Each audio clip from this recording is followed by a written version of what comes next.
About 21 minutes to 5 o'clock, we're live across the UK. Hello, this is JK and the team on Drive, on Talk. If you want to be on 0344 419 1000. I told you Jody was taking your calls. I told you Ryan, top grumpy producer, is in the house, punching with his wife.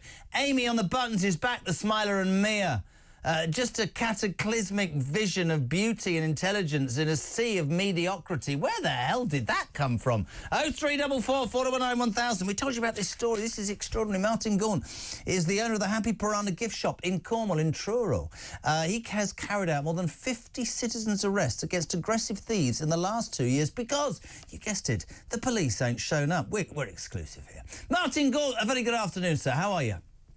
I'm fine, thanks very much, Jeremy. Very grateful for you coming on. You picked us. I don't know what to say.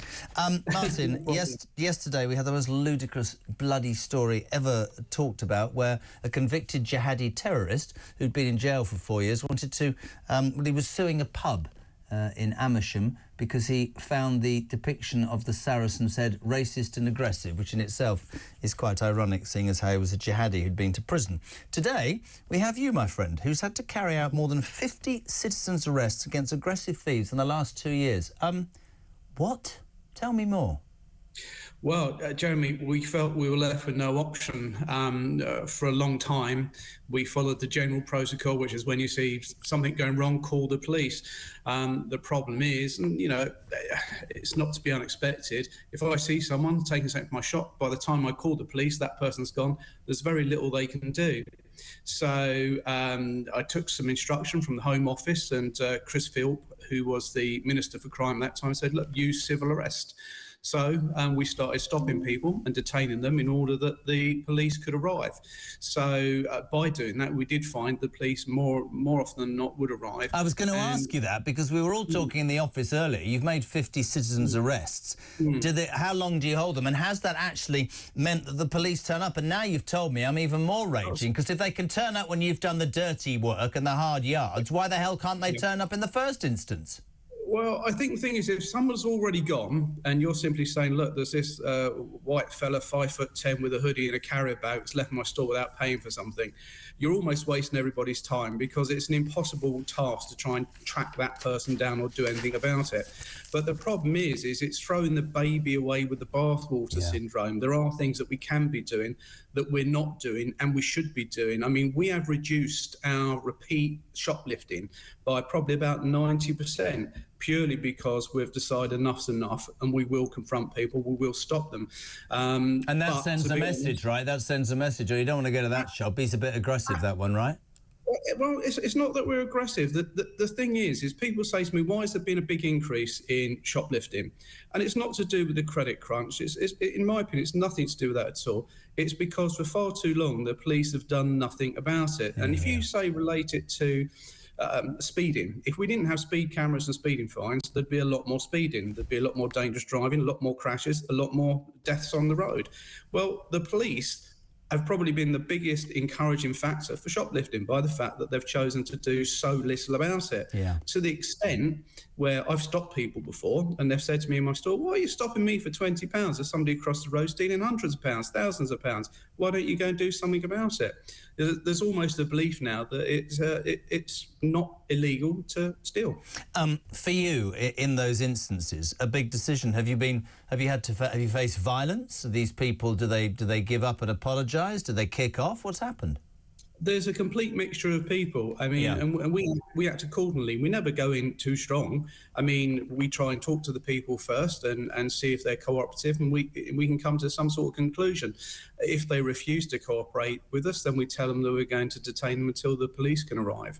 And, you know, as I say, over the last year, that has improved because there was an upgrading on 999 to a civil arrest, and especially if there's potential for physical contact.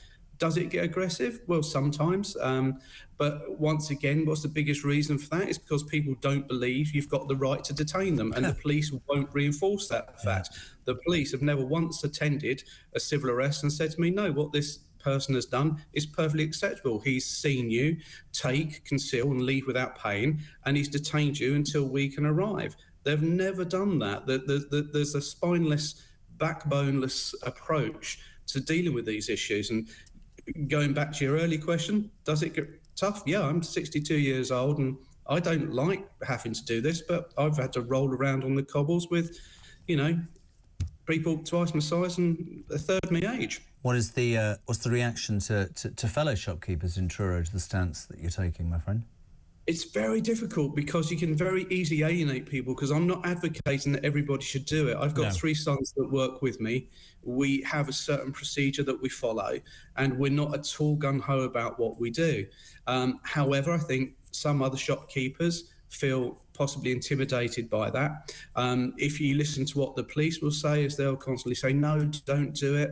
And, you know, we live in a society, unfortunately, where excuses not to do things are much more readily available and used than they are to take the responsibility of actually doing something. I mean, if you step back from it, you've worked all your life, you're running a shop for you and your family, you're buying stuff to sell, it's being nicked, the police are doing nothing, you have every right. But the concern for me, and what I've learned in the 3 years of being here, is that we're morphing into a society where, I don't know, police incompetence, they'll say it's government money, it's just an ideology, I think, which is basically saying nowadays we seem to make every excuse for the bloody victim and very, very little time, help, effort, advice and support to the people. And your story I wanted to put on because there's a ludicrous thing, I think, across the country that, you know, if a crime's not 200 quid, we won't turn up. I mean, what does that... So that says to every scallywag, right? You can go anywhere and nick 199 quid's worth of stuff. What sort of society is that? That's rubbish, man.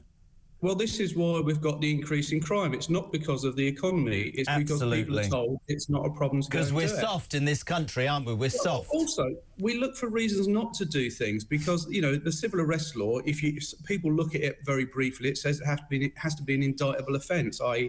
has to be something serious going to Crown Court. Well, it doesn't. There are subsections which say that it is suitable for shoplifting. And my local inspector refuses to support me on this, despite the fact I've got a letter from the Home Office that says, no, he's perfectly correct. Your local inspector, what does that mean? My local police inspector. Oh, he doesn't support you. Oh, brilliant. Yeah. No. The problem is politically, there's a big disconnect between the politicians, the Council of Chief Constables, and the people that actually do the work. So what we're really missing out on is the community police cooperation. Yeah. They will happily hand out a few leaflets and put up a gazebo and give you some sweets, but actually, you know, put their asses on the line is a totally different question. People are afraid to learn from their mistakes. I mean, I've had to file 2 official complaints. I'm on my 3rd now. And the idea of me doing that is not to complain for the sake of it, but to learn and improve. Those complaints take on average 2 years for the most simple of issues. You're 60, you're 63, I'm 60 next year. Do you begin to despair of this bloody country, my friend?